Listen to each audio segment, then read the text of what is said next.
So this is Sylvester. I picked him up yesterday. He's currently really rough looking. He has scabies, so the clothing that I'm wearing is not clothing that I would wear into the rest of the house. Um, Basically, I would wash up really well after this. A lot of people use gloves. The type of scabies that cats get actually cannot be spread to humans. So he has already started treatment. They use a type of like flea med that's prescription only. It's called Revolution. And it is basically a newer version of a medication called ivermectin.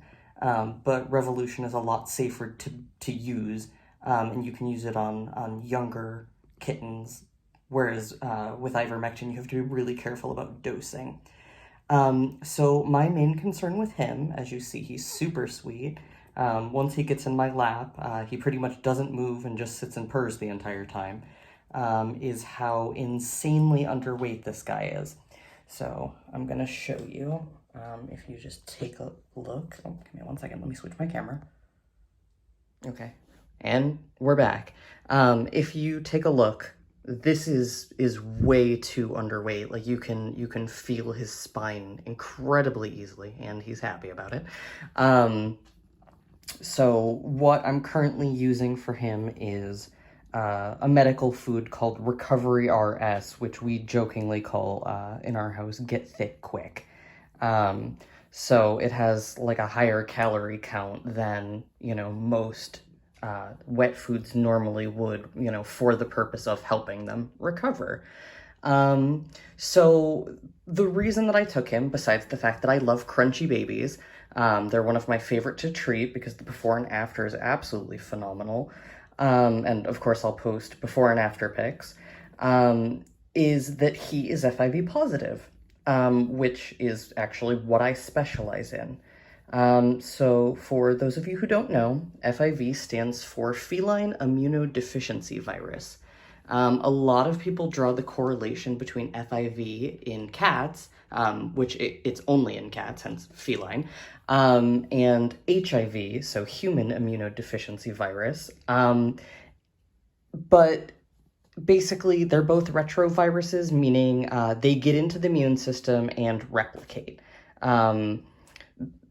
The effects in late stage FIV, which becomes known as fades, like AIDS in humans, is, very similar. There's the wasting and that sort of thing. It's honestly really kind of an awful thing to experience. But in cats, though there are also a few strains of it, there are certain ones that they've only really seen in a lab setting. And so in cats, it tends to be a really slow-moving virus. So for instance, one of my fosters, who is the most beautiful man in the world, his name is Adonis, he's 14 and is still going strong. He runs around with, all of the rest of my cats that are, about half his age. He doesn't really have any medical concerns. He goes to the vet, just as needed. And so basically a lot of people freak out about FIV when it isn't that big of a deal. It's only contagious through deep bite wounds, so think puncture wounds, something that's going to draw blood. You don't see that type of fighting really indoors because it's the type of fighting that you use for survival. So if you end up with a cat with FIV, basically it's that they either were an outside cat, and, unneutered, periodically unspayed, and either that they got out or, that sort of thing, and, essentially got into a fight for territory, for mates, for food, that kind of thing. But basically, really, you only have to go to the vet if they start to get what's called a flare-up. And so it's pretty much where the immune system will, bother a particular area. There's all different areas that you can get flare-ups. And from there, you go to your vet and they, select a treatment based on, where it is. I have had a couple that had really bad immune function, but for the most part, most of my guys have had really good luck. And it's pretty easy, especially right when I first get them from the shelter, to figure out what type of flare-up they're going to have, because this shelter environment can be incredibly stressful for cats. So basically, once I get them home, I keep them separate while I evaluate them, and, make sure they don't have colds or, anything like that that, could potentially, be passed on to my guys. And then from there, once they are healthy enough, um, then I go and see, how they interact with other cats. And by and large, pretty much the only thing I've experienced in terms of like cat aggression is fearful aggression, where they're essentially afraid of being attacked again. Because, I mean, if you think about it, how scary, to be attacked that severely that you do end up getting FIV. Like, this isn't play fighting. If a cat bit you, a human, like that, you would most likely go to, like, not an urgent care center, but think like the ones that are open during the daytime, and get treatment, start a round of antibiotics. Like, that's the level of seriousness that these bites have to be. It's not spread through litter boxes, through grooming, through, shared food or water. That's actually feline leukemia, which I'll go into later in a different video. But basically, once they're healthy, I bring them out and I see, or I let, I have a couple cats that are incredibly passive and won't react to literally anything. And I just kind of see how it goes. And pretty much the only thing I've experienced is, as I said, fearful aggression. So with time and, with encouragement and consistency, those cats end up, being able to come out of their shell and stop being afraid of other cats. And then, they're pretty much free to, roam the rest of my house.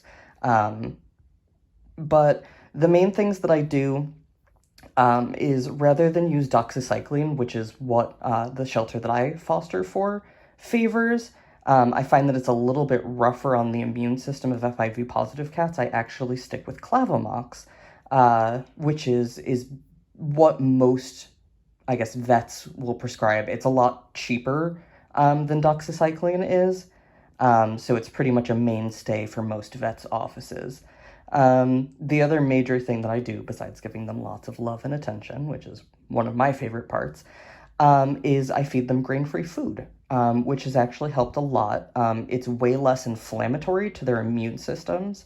So, for instance, if they eat that, they're not having the grains, which isn't something that, cats would normally have. It's less stress on their bodies.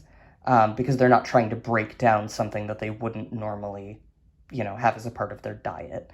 I originally started this because 2 of my own cats actually have food allergies, and I just never went back because I had such great success with it. There are a couple brands that are crazy affordable. PetSmart makes their own. It's called Simply Nourish. I actually have a bag right here. It's Simply Nourish Source, which has a higher protein content. So if you take a look at this, it's just a small bag, that one. Normally I have a bigger bag. And then Petco makes one as well, and their in-house brand is called Wholehearted.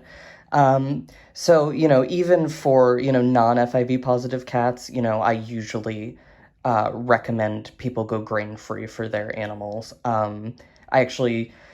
Nutrition is something that I'm really into and have done a lot of research on, so that's pretty much the story there.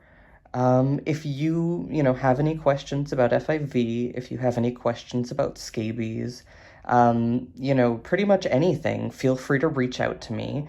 On both Facebook and Instagram, I'm known as FIV Cat Coalition. I'll provide a link in the bottom so that you can, easily access me. I'm going to put up a poll for this guy, so that I can rename him something other than Sylvester. It'll be both on Facebook and Instagram, so that you guys can help me pick a name for him. So I'm going to show you his face again. He's still a little bit sad and a little bit crunchy, but he's super sweet. If you happen to know anybody in the Orlando area who is looking for a total lab cat, Definitely reach out to me and let me know. I'm always looking for, loving, responsible placement for my guys. Just as a note, FIV positive cats shouldn't go outside. Not that, most cats are all that safe outside in the first place, but basically, you know, though they're my favorite and what I deal with, we don't necessarily want to be spreading FIV, and we don't want to put them at risk of being attacked by other animals because their immune system won't necessarily fight it off as easily as an FIV negative cat. So here's this handsome boy's face again. All right, come here, baby. Come here. Oh, look at him. Definitely let me know what you think.